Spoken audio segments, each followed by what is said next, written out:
Kitendo zinaa ni haramu kwenye Uislamu, na Allah ameahidi adhabu kali ya anayekufa na amali hiyo. Haitaki kabisa Muislamu afanye hilo jambo. Sasa huwezi tena ukatafuta sababu ukasema hawa walifanya kwanza mapenzi halafu tena wakaja wakaoana, kwa hiyo tunawahalalishia. Hapana, hicho kitu. Ile zinaa ni haramu na adhabu yake ipo. Na kwenye Uislamu ilipokuwa inatekelezwa hiyo adhabu, akipatikana mkoseaji wa kosa hili, mwanamume na mwanamke, wanapigwa fimbo 100 hadharani, halafu wanabaidishwa miji tofauti, hawaozeshwi. Sio madamu weshazini basi waozesheni.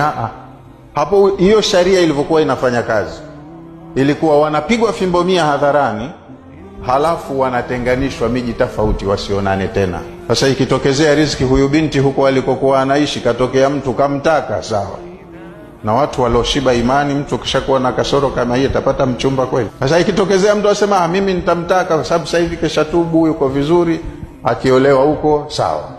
Na huyu mwanamume naye huko alikokwenda akipata mchumba alioridhiana naye, akioa, sawa.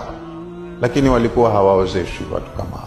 Sasa huu ubunifu unaofanyika siku hizi ni kwa sababu usimamizi hapana.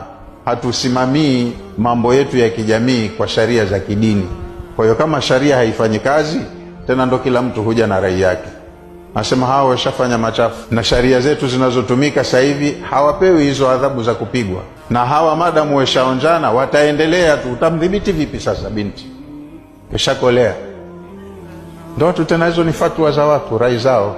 Basi bora tulihalalishe tu ili suala la mahusiano yao wasiendelee kufanya machafu. Hizo ni rai za watu. Lakini kama ingelikuwa dini ina nguvu kama zamani, sharia inafanya kazi, basi sharia ndo ingechukua mkondo wake, ili suala haliridhiwi.